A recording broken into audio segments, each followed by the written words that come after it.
Welcome back to another Max Term podcast. Kyle Stitch here alongside James Finch. Today we're going to be continuing our look through the NHL teams as kind of a free agency draft preview with the Central Division.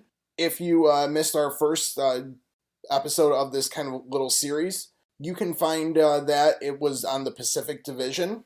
If you have any questions or have any thoughts on anything we're discussing, feel free to hit us up on Twitter at MaxTermPod or at AFP Analytics. The at AFP Analytics also has our contract projections pinned to that profile. Any ads that you might hear associated with this podcast are not necessarily things that either of us are endorsing. And anything we're talking about in these kind of season previews are our opinions, not necessarily anything we're hearing. It's based off of things that are publicly available that anyone has access and knowledge of. So Central Division has some couple teams that we're probably going to fly through real quickly, and then a couple really interesting outside of maybe the Calgary Flames, who we talked about in the Pacific Division. We might get to another Canadian team in this division that might be the center of the offseason. But we're going to start at the top, at least alphabetically, with the Arizona Coyotes. The Coyotes bought more players out, have a lot of players that are going to be on injured reserve. They're not playing again, and are going to need to spend a little bit of money to get to the cap for this offseason. But we're not necessarily expecting them to do much more than that. Yeah, so they might kind of be that team that just, I don't know if they'll wait and see what's left after the initial rush of free agency, but they're not competing anytime soon. And they do need to spend some money. So Arizona has been in the rumor mill a bit with trades. Guys like Clayton Keller, Nick Schmaltz, Lawson Krause, they need some good NHL talent to be there when prospects like a Logan Cooley come up. And they just need money on the books. So I don't really foresee those guys moving unless there's a deal they can't refuse. Maybe the goalie situation could be something where we see a little movement. Yeah, I think they might have one of the more interesting kind of trade pieces available in net this offseason. Cheap and good in Vejmelka there. They also have Connor Ingram, who's kind of bounced around a little bit, who some people still seem to be fairly high on. But to me, their only real piece that maybe would make a level of sense of moving is Vejmelka. Looking at their forwards, as you just ran through, I don't think they're moving anyone else there. Defense, Yusuf Almaki would be crazy to move him. He seems to have finally found his rhythm with the Coyotes, and they need bodies, and they need to start building a level of talent. Maybe Josh Brown gets moved at the deadline or something, but I don't really see much more happening besides them bringing in some guys who maybe didn't find contracts that they were looking for elsewhere. Yeah, I think that pretty much outlines Arizona perfectly. Shouldn't be too active in trading away players this offseason and are kind of looking just for a few depth pieces, maybe, in free agency. Just got to get to the salary cap floor. Yeah, another team in the same division that probably is just trying to get to the salary cap floor, close to it this year, maybe a little bit over, Chicago Blackhawks. So their excitement's going to come at the draft, on the draft floor, when they walk up and make the first overall selection and select, spoiler alert, Connor Bedard. But otherwise, they need to add some talent to play with him, but they're probably not quite in the realm that they're going to be competing, pushing back for the playoffs. They got a few more years to go in their rebuild. Yeah, they might want to have somewhat of a respectable team around Bedard with him coming in his first season. They re-signed Athanasiou. That was a 2-year, $4.25 AAV, and we were kind of the impression they might have overpaid a little bit to get that deal done now. It's possible that they could maybe look at specific pieces to overpay and make sure they're there beside Bedard. Or maybe just Connor Bedard being there himself is a draw for some current free agents. Anyone in mind that you think would be a good target? Yeah, I think looking right at the top of the class, well, at least our projected free agent class. Again, the contract projections are available at AFP Analytics, and one of the top free agents that we have available is also a younger guy, Michael Bunting, who played with Austin Matthews and Mitch Marner a lot in Toronto. He put up great numbers with them, showed that he could play with those elite players. He's also someone that Chicago could probably lock up to a level of term at a good cap hit for him right now that will look better for the team down the road, and he could maybe be Bedard's winger for a good 3, 4, 5 seasons and provide some stability and comfort for the rising young player there. Yeah, so just to touch on Bunting really quick from a contract perspective, we were expecting kind of a 5 year, a little above 5 million, so 5.25. I don't think it would be crazy if Chicago needed to go a little bit higher than that, even creeping towards 6 million.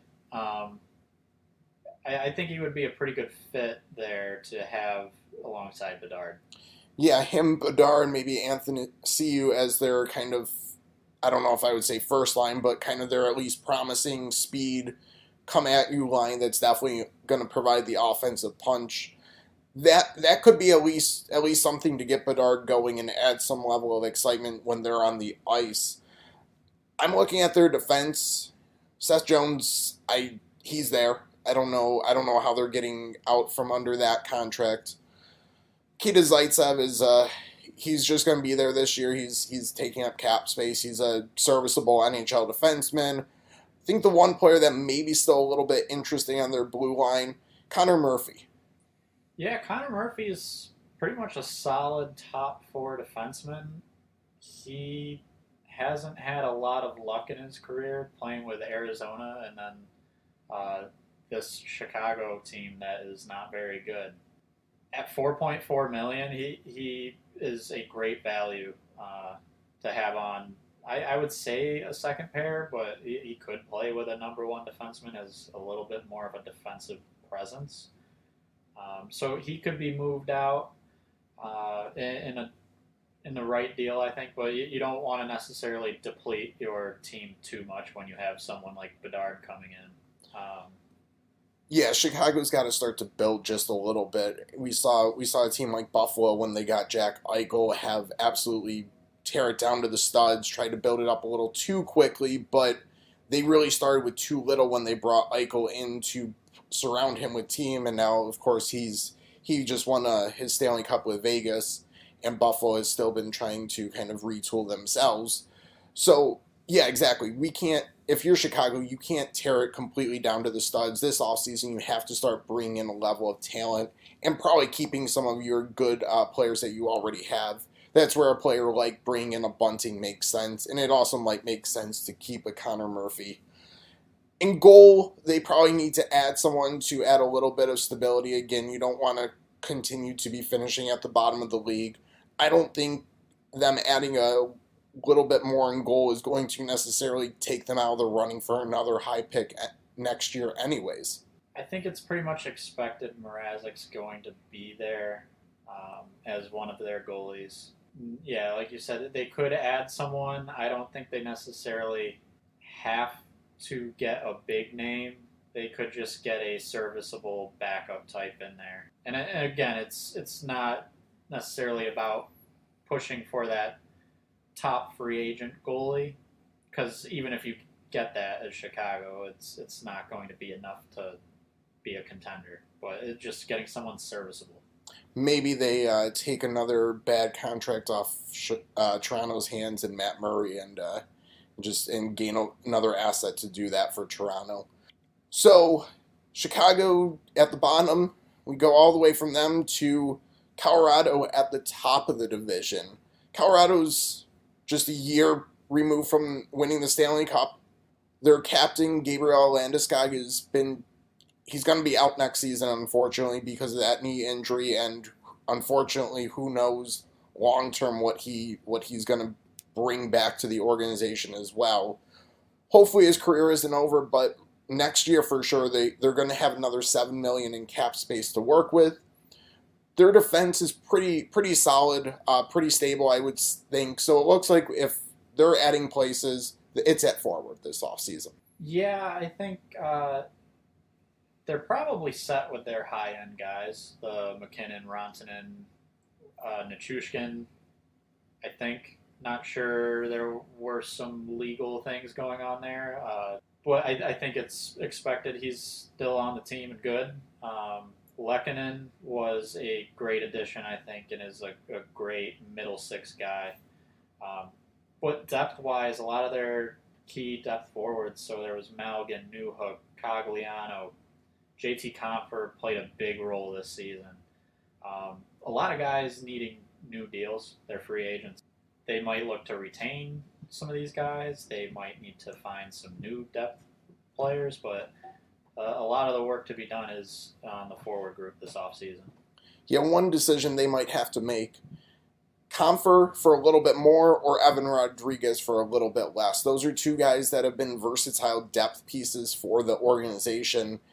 And sure, they maybe could try and squeeze both of them in, but that's really going to start to push their depth. So it's probably deciding one of those two for kind of that middle six, center, wing hybrid type role.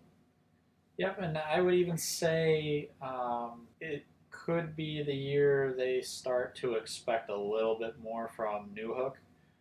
He's currently 22 right now, but he's had a couple seasons with them in the NHL, and at some point, I think you'd like to see if he can take that second line center role. Yeah, Colorado has the opportunity, or it could be a hindrance to really retool their forward depth. They still are going to have those top guys, as you said. The problem with them is, well, I won't say problem because they won the Stanley Cup, but one of the byproducts of winning a Stanley Cup is you push a lot of your chips in the middle of the table and you deplete your organizational depth. So Colorado doesn't have necessarily a ton of guys to be overly excited about in the pipeline, which is going to be a level of issue for them going forward as they start to try to fit some of these bigger contracts in. Yeah, I think they're going to kind of be one of those teams that's always looking for the bargain or value free agent. So Colorado has a lot of moves that they may or may not make. Maybe they'll bring a lot of guys back. But the next team in the division, the Dallas Stars, very well could run back the team that they were just a few wins away from going to the Stanley Cup Finals. Yeah, so Dallas has 7.3 or about 7.4 million in cap space, according to Cap Friendly, and they've got Dellandrea to sign, which shouldn't be a huge deal, and I think Max Domi is really their clear, I'll call him better than average free agent. Um, the only real free agent that would cost them a fairly significant amount of money, not a ton, but noticeable on their cap sheet. And I honestly think they could just decide to keep Domi, and that's kind of their off season. They've got some pretty good depth defensively. I think they're fine in goal. It was a little shaky in the playoffs with Ottinger, but he's their guy moving forward. It's really just deciding, is Domi the move for the offseason, or is it someone else? Yeah, we have Domi projected right around $5 million cap hit. So that would eat into pretty much all their space. And as you said, Dellandrea is going to probably take up most of the rest of that. So it would be adding another like minimum type guy if they were to bring back Domi. So I think it's a tough decision for them because once all their players around him were healthy, he had a nice playoff run, but $5 million eating up all your cap space for that one guy who very small sample size was good, but it was a very limited stretch with very specific circumstances. Maybe you can do a little bit better with your money to get a player that you can play, have a little more versatility in the lineup, and not necessarily need, the right wingers to play with him. Yeah, absolutely. Dallas isn't going to be looking to add someone who's really above the level of a Max Domi. So I mean, they're probably looking at best at a middle six type forward. And there's a few decent ones out there that they could probably get for a little less than our projection for Max Domi. I've been a really big fan of Tomas Tatar. He's a free agent, just had a great season with the Devils, and I feel like he'd be a great fit for Dallas the way he plays. But there's some options there for Dallas. Minnesota Wild, another team in the Central Division that, well, the elephant in the room is still there. The Suter and Parise buyouts are still counting for a lot of their cap. Almost $15 million is going to players that are playing for other teams at this point. So Minnesota still has to get a little bit creative for this season and next. Next year, they'll probably have a little bit more space to work with simply because the cap's probably going up 3-4 million. They have to go a little bit bargain shopping once again. They definitely do, and I'll be honest, there's some rumors out there that have me a little concerned. The main one is when we look at their defense. So they're going to be possibly losing Matt Dumba, but the main thing I'm concerned about is Kalen Addison. He seems to be in some trade rumors, and I honestly don't know why. I think he's a piece that they need to be trying to build around in the future. Yeah, they have enough restricted guys. Most of them have arbitration rights, so there's a little less control there. But Kalen Addison, they can play hardball with, and unless he's gonna, sign an offer sheet with another team, which I don't think another team's gonna do that because no one in the NHL really does. It's gonna be hard. Like the Wild can dictate what they're gonna pay him to an extent. So I don't know why you would trade a young, cost controlled asset that you could basically get very cheaply, or at least count minimally against your cap for the next 2 years when you're going to be in a crunch. Oh, and he's also a good player too. So I'd be looking if you need to free up some space a little bit elsewhere. I think the one player that's really going to be tough for them is at this point probably their number one goalie, Philip Gustafson. Yeah, so that ended up being a great trade for the Minnesota Wild. It was sending out Cam Talbot and bringing in Philip Gustafson, and he's pretty clearly their number one goalie at this point. Fleury's still there, but it's Philip Gustafson's job, and yeah, he is arbitration eligible, RFA.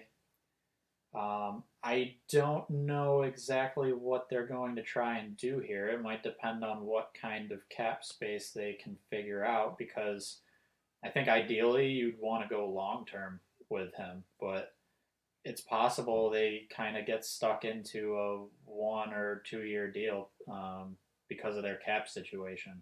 Their cap situation is definitely one factor, but they also spent a first round pick just a couple years ago on Jesper Wallstedt, who also is supposed to be a top goalie for them in the next couple of years. So timeline wise, Philip Gustafson is really interesting.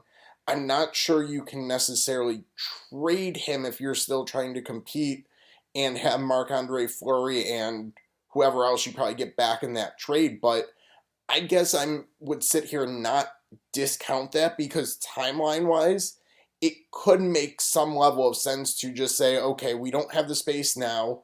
In a couple of years, when we will have the space, well, we're going to be probably going to another guy anyways. Maybe you capitalize on his high value and trade him right now. Yeah, that's definitely possible. I think so. Our projection for Gustafson is a 3 year deal at about 4.25 AAV. I think that they can make that work. It's whether or not that's how they want to use their cap space. And like you said, with Wallstedt, at least close to ready. He was in the AHL last year.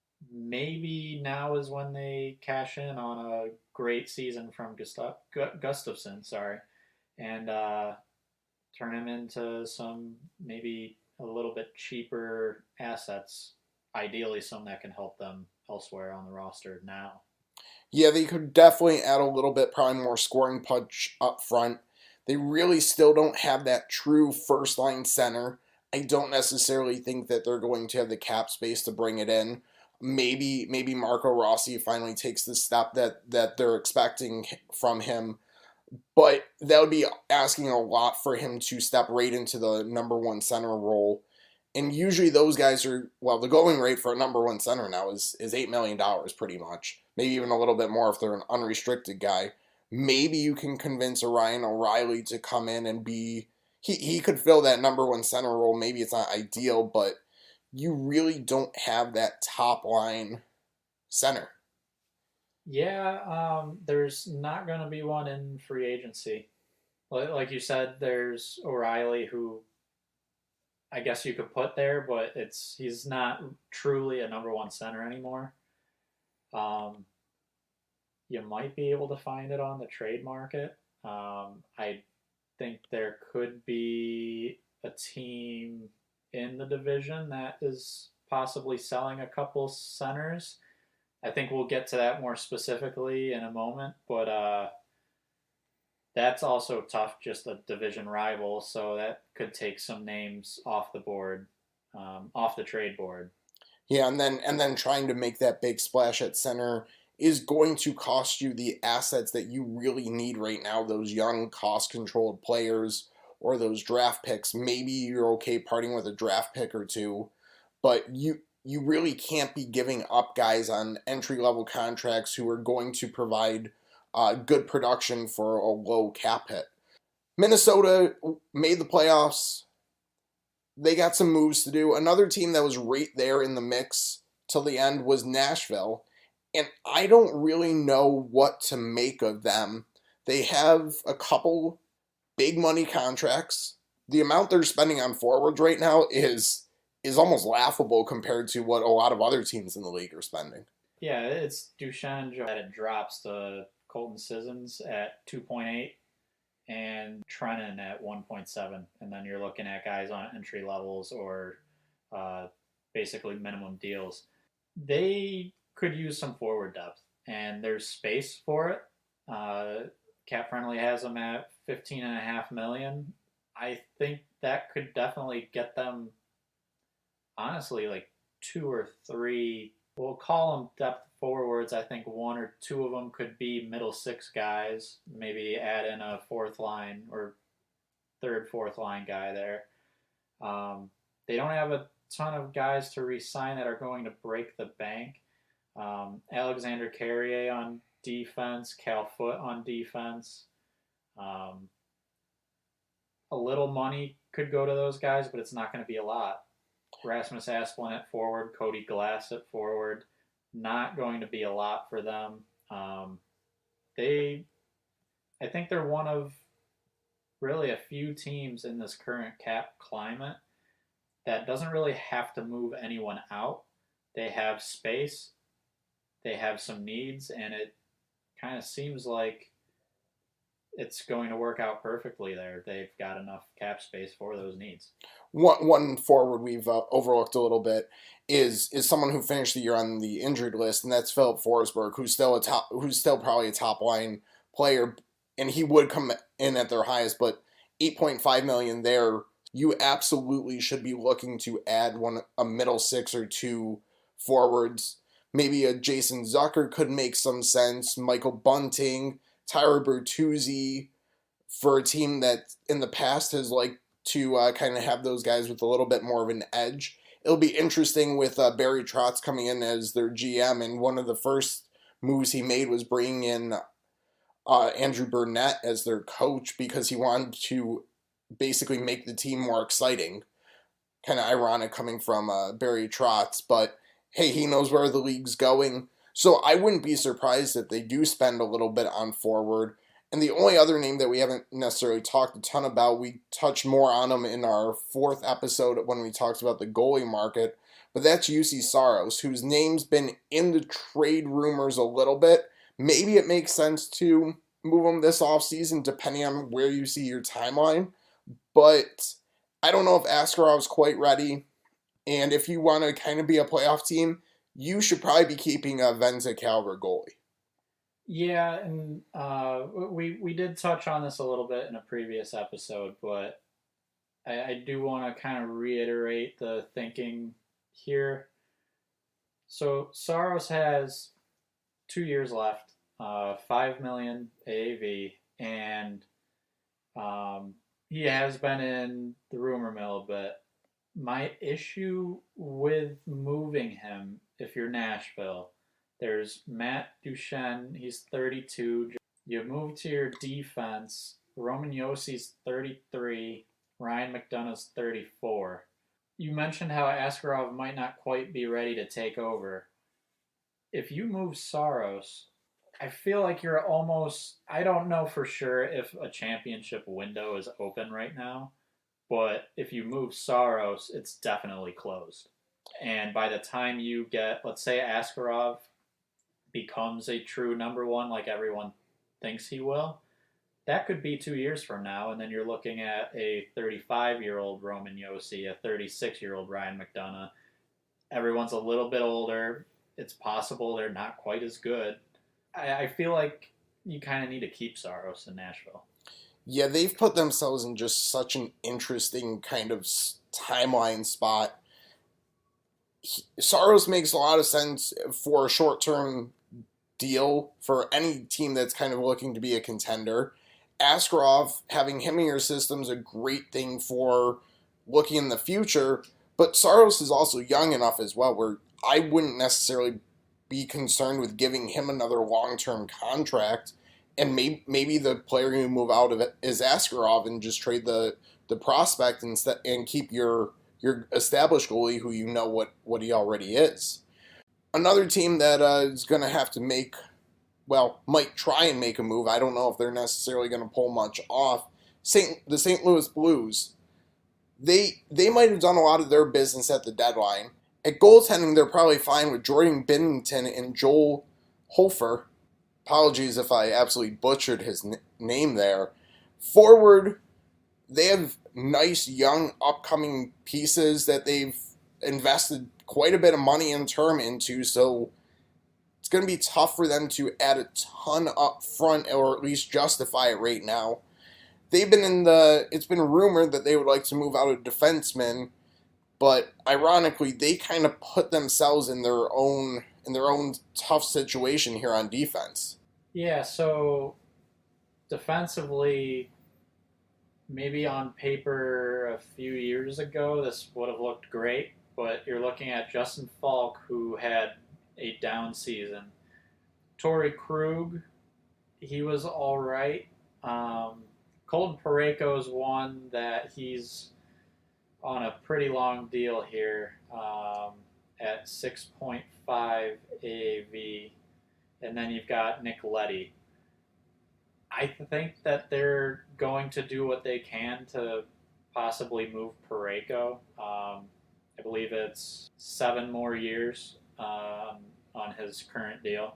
If they can't move him, they're going to try to move one of the other guys just to free up a little bit of space to work with and maybe, quite honestly, make room for a defenseman not currently in St. Louis who is a little bit better than these guys. It's going to be tough, but other than that, I don't see a whole lot of movement from St. Louis this offseason. I mean, the issue St. Louis has is it takes two to tango if they want to move Parayko. And I don't see a team that's necessarily going to do that with them without them attaching assets to that. And for a team that wants to kind of rebuild, you don't necessarily want to give up assets.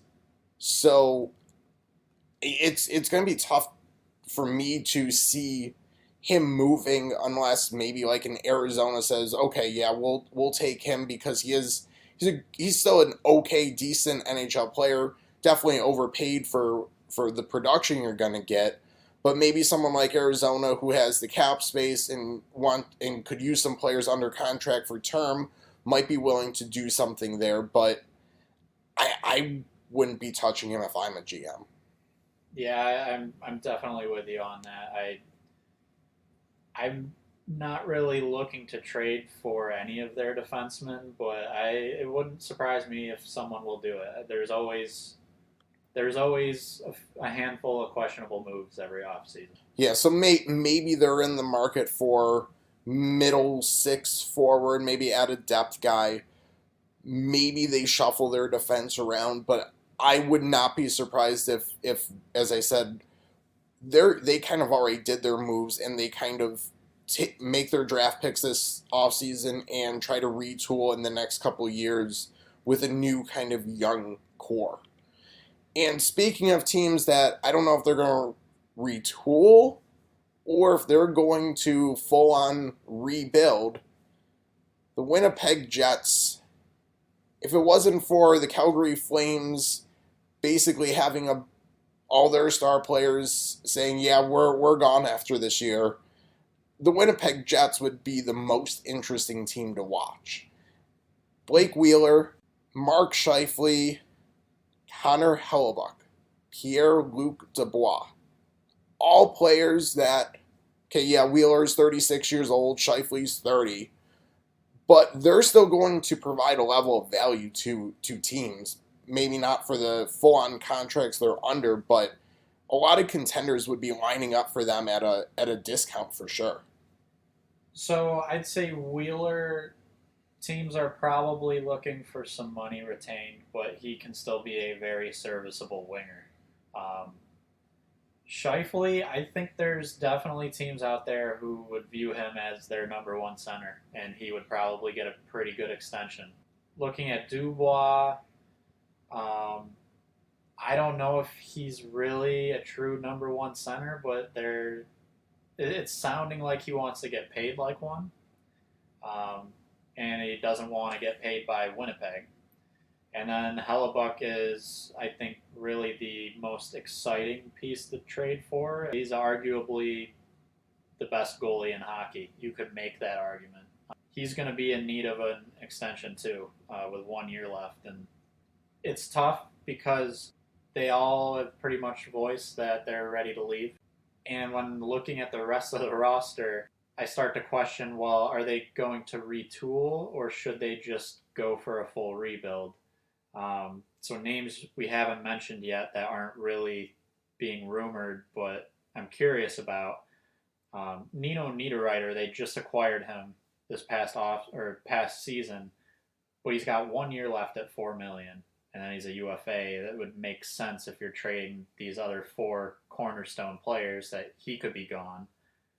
Nikolai Ehlers, a very good winger, has 2 years left. If we look at the defense here, Nate Schmidt, 2 years left. Neil Pionk, 2 years left. I would think that those two are guys you'd want to keep on your team. But if you're going to rebuild, then maybe those are guys you move. And then a couple guys on defense with 1 year left, Dylan DeMello and Brendan Dillon. They've got a lot of guys who in the next couple of years, they could be gone as well. We just talked about Nashville having like this timeline that where pieces don't necessarily line up. And Winnipeg, if they were to try to retool, they're going to put themselves on that same type of timeline. Like, yes, Wheeler's towards the end of his career. Mark Scheifele's over 30 at this point. But then some of those other guys are also at 30 or pushing 30 as well. So outside of like Kyle Connor, Josh Morrissey, Neil Pionk, a lot of the guys that would be considered kind of their core pieces right now are on the wrong side of 30, and that's not how you don't keep those guys around necessarily to retool. So I would lean towards, hey, let's see what type of value is out there for these guys who are still young enough to bring back value, still on good enough contracts to again bring value, and it might be just time to make some changes. Yeah, I think I'm with you there. If I'm running the Winnipeg Jets as GM, I think I would lean towards a full rebuild. From an organizational standpoint, there's a bigger conversation that they would then need to have of is Cheveldayoff, their GM, is he the guy that you want beginning a rebuild. And at this point in the year, in the off season, he's going to be the guy going through this off season. But which kind of signals to me that they may try to retool more than they rebuild. I don't know if it's really going to work. Yeah, ownership maybe should step in there and tell him, hey, let's sell this off. We'll gracefully kind of move on. Maybe he'll get a promotion slash not a promotion to another like part in the organization and bring in a fresh voice after he's moved everyone kind of out. Because I think it would be easy for a new GM to come in with a bountiful kind of plate of draft picks and prospects and allow them to put their own stamp on the team. So Winnipeg, there again, if Calgary hadn't come out and had basically, well, had their players say that we want a mass fire sale, Winnipeg would probably be the most interesting team this offseason. I think one last thing to add with Winnipeg, and it kind of applies to Calgary as well. None of these players that are assumed to be available and are expected to be traded are young RFA controllable guys. Other than Dubois, he is technically RFA, but he's looking for his next big contract. This isn't necessarily a Matthew Tkachuk situation where you have this very young star forward that maybe his value is so high you can get multiple top tier pieces. So Tkachuk went for Jonathan Huberdeau and Mackenzie Weegar, so a top line winger and a top pair defenseman. I don't think anyone on this Winnipeg team, I guess maybe Dubois could bring back some value. I don't think he's bringing back that type of value. No one on this team is going to really bring back that type of return in a trade. So trying to do the whole, okay, well, let's retool, we'll just find a trade partner like Calgary did last year, I don't think that's going to be on the table. Yeah, the one thing that might work to both Calgary and Winnipeg's kind of advantage here is the weak kind of free agent class. So, and the fact that next year, hey, the cap's going up. So both those teams have lots of guys on kind of good contracts that are going to perform at a high level. You're not necessarily finding that in the free agent class this year. So if you think you're one of those teams that need another forward or defensive piece, you know where to find them, and maybe either Winnipeg or Calgary can leverage that into a little bit more of a return. So with that, this has been our Central Division, kind of our Western Conference look. If you have any questions, want to share your thoughts, feel free to tweet us at MaxTermPod or at AFP Analytics on Twitter. We appreciate you subscribing to this podcast on any of the platforms that you might consume your podcast on. And we'll talk to you next time when we start the Eastern Division.